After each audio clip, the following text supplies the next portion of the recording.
Hello and welcome to another episode of Two Tickets Please. I'm delighted to be joined for another of our annual talks with the Director of Operations for the Wisconsin Film Festival, Ben Reiser. Welcome to the show, Ben. Thanks, Josiah. This has become a real tradition for us. Yeah. So once again, doing the annual preview of the Wisconsin Film Festival. I'm excited to talk about all the movies that are going to be playing and how folks can take part in this wonderful Wisconsin tradition. This year's festival will run from April 9th through the 16th at venues across Madison, and tickets are already on sale at wifilmfest.org. So let's just get started at the beginning of the festival with the opening night film. On Thursday, April 9th, you'll be showing Poetic License. This will once again be at the Bartell Theater in Madison, and like last year's opener, Friendship is a comedy.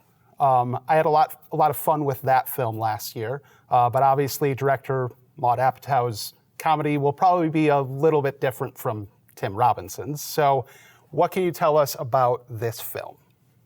Well, two things. First of all, it's the Barrymore, not the Bartell, but we are at the Bartell later on in the festival. No, that's okay.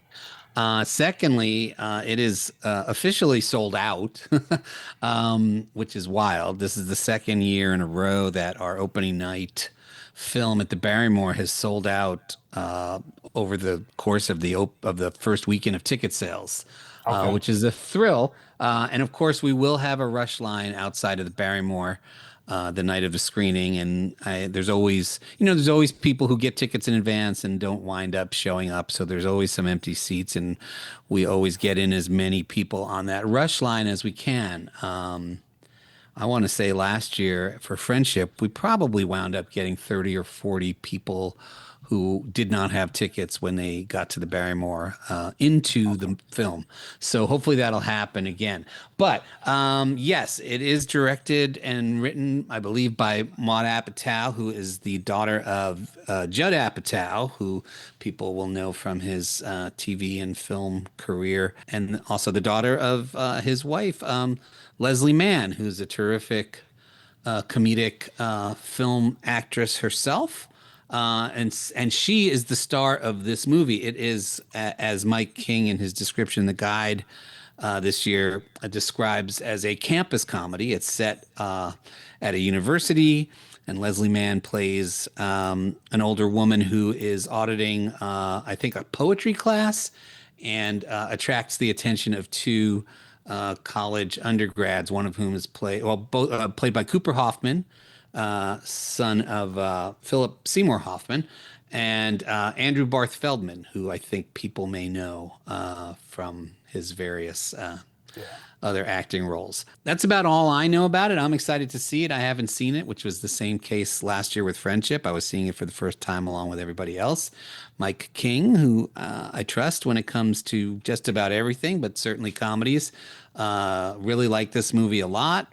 Was very excited that we were able to get it for opening night. And it doesn't have yet as high a profile as Friendship did in the run up to the festival last year, but that didn't seem to stop it from selling out really quickly. So I think it's going to be another fun opening night. It's kind of nice to start things off on a lighter note, because so many of the films at our festival are more serious, but it's nice to have kind of a festive atmosphere on opening night. Yeah, for sure. I just really enjoyed last year just in the Barrymore, just laughing with everybody.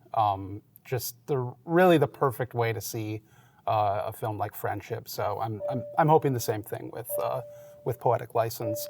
So in addition to your role as Director of Operations for the festival, you're also in charge of the Wisconsin's own programming, which is a collection of films throughout the festival that have a Wisconsin connection. These films are also eligible for the Golden Badger Awards. These are given out opening night. I always love this. It's a really special moment for the filmmakers at the beginning of the whole thing. So tell me what goes into the process of selecting the Golden Badger winners. What do you and the jury look for? And if you could give me a couple of Wisconsin-owned films that you connected with personally. Sure. So every year, the festival receives over 100 submissions for the Wisconsin's own section of the festival. And these are films by Wisconsin-based filmmakers or people who were born here and then maybe moved somewhere else or came to school here. Anybody who has spent some significant time in Wisconsin is eligible to send their film in for us to take a look at. Or if the film itself was shot in Wisconsin, and maybe the filmmakers aren't from Wisconsin, but the film itself deals with Wisconsin in some way, those films are also eligible. And this year we received about almost 200 of these submissions, which was at least 50 more than I think we got last year. So I set up a programming committee. That's myself and then a graduate student in the communication arts in the film department, and then two undergrads who are on the Wood Film Committee, the committee of students that pick and then show films at the Marquee at Union South throughout the year. So the four of us spend four months, maybe close to 5 months, watching these 200 films, and then trying to decide which of these films we will invite to show at the festival. And I think this year we wound up with about 40 films that we decided to invite. And so we had those 40 films. And then I have to assemble the Golden Badger jury. And that's a three-person jury. We usually try to get filmmakers or other film industry professionals to make up that jury. And this year's jury was made up of this guy Sawyer Weedman, who is a filmmaker whose short film Adagio won a Golden Badger Award last year. Also, Craig Benzine, who's a filmmaker, a director of a film that was a big hit at last year's Wisconsin Film Festival, No Packers, No Life, which was a fun documentary about Japanese Packers fans and their trip to the United States to see a Packers game. Got him to be on the jury. And then Sarah Batke, who I think you've had on your show, Yep. she is a writer and she does some writing about film for Tone Madison. So I invited her to be the third member of the jury. And I have to say that as far as the films that they picked this year to award, so we bring them to town around Valentine's Day, and we lock them into UW Cinematheque 4070 Vilas Hall for 17 hours of movie watching over the course of 2 days. And then at the end of that process, they sit around for an hour or so and deliberate and come up with three Golden Badger winners. And what I was going to say is that this year was really in tune with the jurors' selections. I was surprised and kind of thrilled about the three choices that they made. They gave an award to short film, narrative film called Gia, Jia, which is a coming of age film that is wonderfully written, very subtle writing, really nice performances by teenagers, and just exquisite cinematography. I rarely see a Wisconsin's own film that has cinematography that really makes me go, oh, wow, what a cool shot that was. The second film they awarded was another short film called Shaggy's Big Break, which is a fascinating. It's hard for me to assign a genre to it. It's a narrative. I think it feels like it's a documentary. It might be like sort of an improvised narrative, maybe like sort of a Curb Your Enthusiasm kind of thing. It feels experimental. I don't. One of the things that's so interesting about it is the film that you can watch and then have a debate with yourself about what it is you just saw. And that film was made by a woman named a really young filmmaker named Maya Castronovo, who's had a few other films. I think the first film she submitted to us was while she was still in high school, which was a terrific film, terrific short film. And she's had at least one or two others in the festival since then. I think she's just finishing up maybe a master's degree this year. So maybe she's in post-grad school. But Shaggy's Big Break. She's also the sister of Julian Castronovo, who has had several films. He's her older brother, so that I thought was a great pick. And then the last one was is a feature-length narrative called "And Then I Knew 'Twas Wind," which is a kind of pretentious Mhm. sounding title for a really, really another exceptionally beautiful to look at. This is a feature-length film. It was shot on 16 millimeter film, and it's then cropped to be like a CinemaScope, like widescreen, Oh, which you don't often see 16 millimeter that's then been sort of stretched to to look like a like a Ben-Hur kind of an epic. yeah. And this is like slow cinema. It's got a story, but it's not a particularly complicated story. It really takes its time, but I found it to be totally mesmerizing.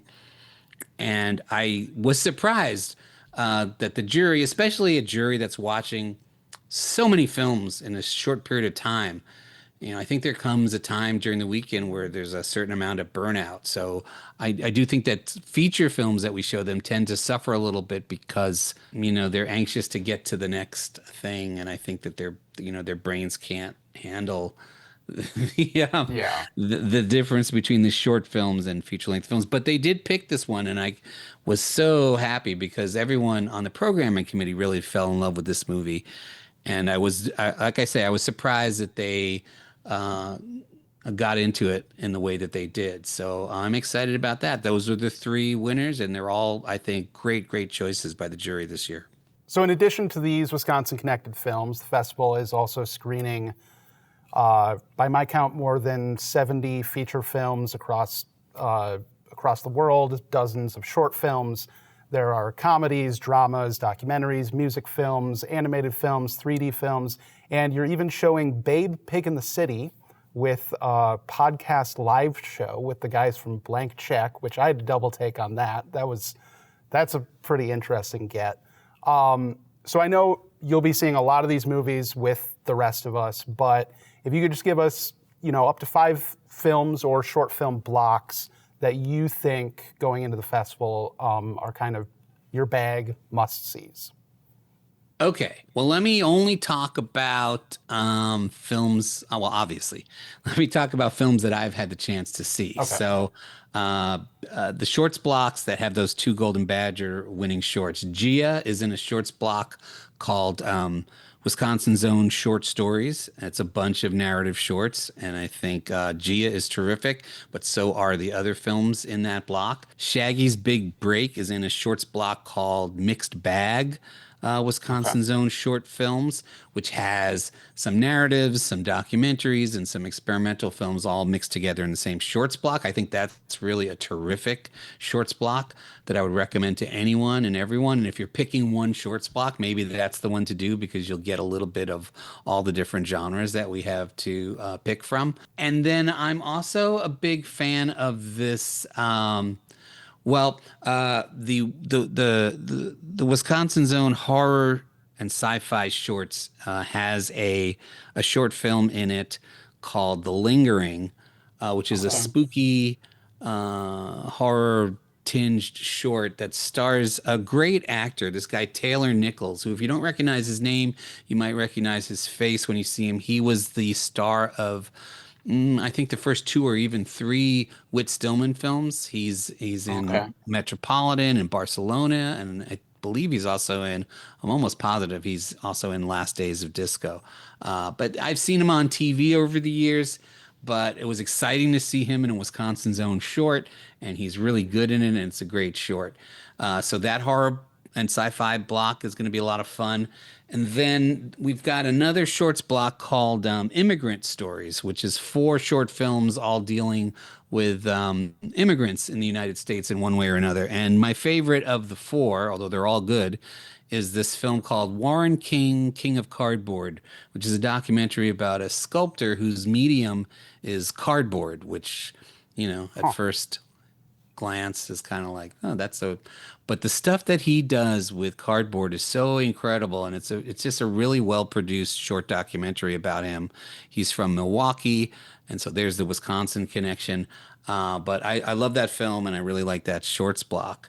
Now, as far as feature films that I've seen, I was able to program some films this year for the general section of the festival, and I also got asked by my king to do the write-ups for a few of the films that he booked, and so I can talk about some of those. I booked this film called The Kidnapping of Arabella, which is an Italian comedy, which is terrific. Very, very funny. And I'll say one interesting thing about it is that the actor, and I'm sorry, I forgot to write this down. I'm spacing out. Who's the guy who was Captain Kirk in the more recent Star Trek movies? Oh, Chris Pine.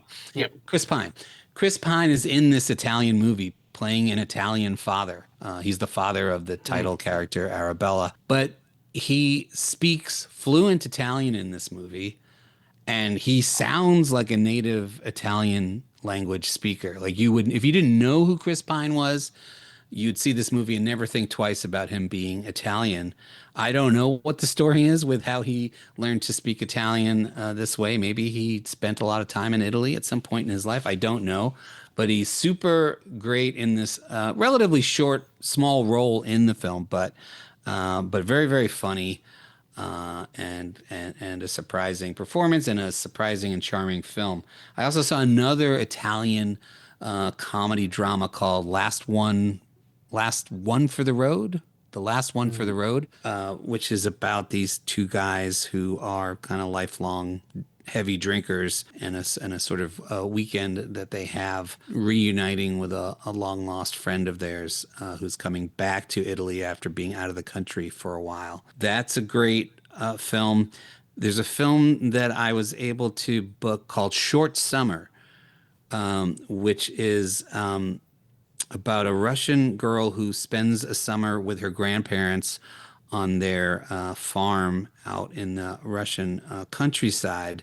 Another 16 millimeter film, which looks absolutely beautiful, and it's composed almost entirely of these just one shot scenes, long takes, kind of again, slow cinema. It's got a sort of a storyline, but mostly it's more of an experiential. You're just kind of spending this summer with this 9-year-old girl and her friends and her grandparents. I just love this movie so much, and highly recommend Short Summer to people looking to see things that won't come to Madison, won't come to movie theaters after the festival. Like if we don't show these to you, you're not gonna see them in a theater here in town. So that is definitely one of those. I'm trying to think. There's also a terrific documentary that we're showing at the Barrymore called Celtic Utopia, which is about sort of a young crop of Irish punky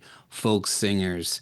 And there's a lot of music, but there's also a lot of fun conversations with these musical artists and other Irish people who are happy to share their opinions about colonialism and all their issues with the British, et cetera, et cetera. It's a lot of fun, very funny, lots of great eccentric characters that you get to meet on screen. I also hear great things about, I haven't seen this, but I know people are raving about this new horror movie called Obsession that we're showing. That's something, if you're a horror person, that's something to do for sure. We've also got a 35 millimeter print of Night of the Living Dead that we're screening. I that to me that's irresistible. Anytime you can see Night of the Living Dead on screen and on a 35 millimeter print, like that's it. Like book me. I'm there.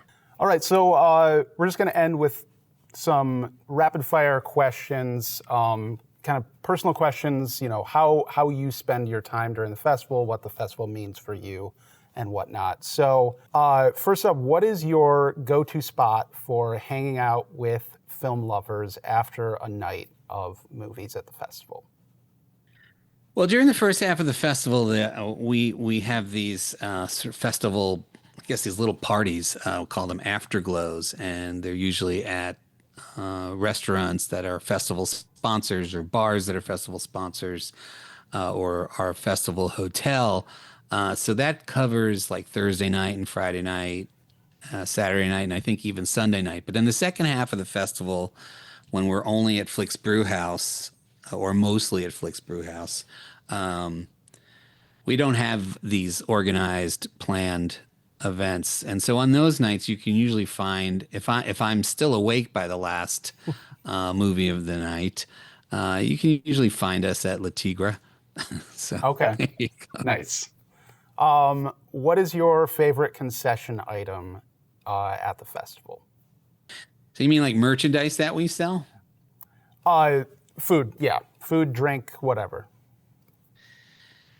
I'm not an obsessive eater during films. Okay, When I go to the movies during the year, most of the time I don't get anything, okay, or I'll sneak in a Kit Kat or something. I like popcorn, but I don't need it.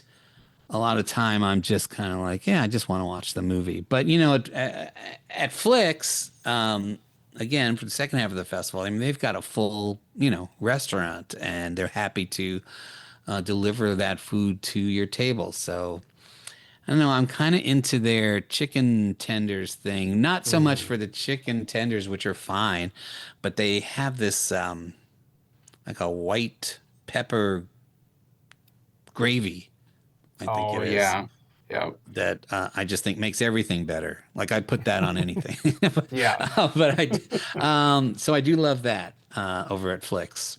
And they Nice. also have pretty good shakes, and sometimes towards the end of the festival, if I really need like a little pick me up, they also have, although this probably helps put me to sleep more than anything else, they have like you can order four warm, like freshly baked cookies at Flicks. Oh yeah. I'll order four chocolate chip cookies that are, you pick them up and they sort of are hot to the touch, and they're all soft and melty. And I usually get through about two of them, and then I try to find somebody near me to like pawn off the other two, because it would probably put me in a coma if I had all four. Yeah, for sure. What was your favorite film from last year's festival? That's a brutal question, and I want to hear Yeah. your answer in a minute. But I don't know that I can narrow it down to one. I'll just do a quick list, and these are films. My criteria for this answer is these are films that I had not seen before last year's festival, and I saw them for the first and most times the only time at our festival last year. There was a movie called Color Book. Did you see that one? Yeah, yeah, that was really good. Loved it. A Yep. film called Familiar Touch, Oh, yep, which was great, and I think that yep. that's on Mubi now. About a woman with dementia getting used to things at a memory care facility. Um, Middletown, this documentary we Mm, showed on closing night about these student journalists who sort of uncovered a big scandal in their town. Rosara at 10 o'clock, this terrific uh, Argentinian, I think, yeah, film yep. from the late 50s or early 60s that Jim Healy discovered last year. Uh, Incredible film. Second Chance, a Mm, film that takes place in the Himalayas. A young yeah. woman goes to sort of recover from having an abortion, I think is the plot. A beautiful, beautiful black and white film, just terrific. I loved this comedy that I saw called The Threesome at the Oh, yep, Barrymore. yep. And I talk to people in my life about that movie, and I'm like, oh my God, that movie was so great and so funny. And they all look at me like I'm crazy, because nobody seems to have liked that movie as much as I did. But whatever. And then I'm with you on that. Oh, good. Yeah. And then there was this really great movie called When the Light Breaks, Okay. uh, about this woman young woman who's having an affair with this guy, and he's about to break up with his girlfriend so that he can be with her, and then he dies in a car crash before he can do that. And so this woman who's part of the friend group that is mourning the loss of this guy, including his girlfriend, she has to spend time with them without letting anyone know that she has secretly, been having this relationship with him, and that they were about to announce that they were becoming a couple. So really well done. those were the ones that I would. I don't know if I can narrow it down any more than that. What about you? What was your favorite last year? Definitely agree on Middletown was crazy good. I felt like inspired coming out of that film. Really, really liked Happy End. Mm-hmm. Yeah. I also agree on A Second Chance as well. I really connected to that film as well. And then Thank You for Banking with Us was also really good. Yeah, I think those were my top ones. So last one here. What is it that keeps you coming back every year? I don't know how many years you've been doing, but been involved with the festival, but I mean, it's been quite a while. I know. I think it's been like 13 or 14 years now. Yeah. So what is it that keeps you coming back? What is it about your role that you find most fulfilling? Well, they pay me. No, I mean, I'll keep doing it. You know, there's people my age and younger that talk to me all the time about their retirement plans, and then they ask me like, "What are you planning?" I'm like, what would I do if I retired? Like, I would do exactly the same things I'm doing now. Like, I get to watch movies all year round and program movies for other people to see. Yeah. Why, why would I retire? Like, this is what I would want to do even if I wasn't getting paid. If I had to pay to do these things, I would probably do that.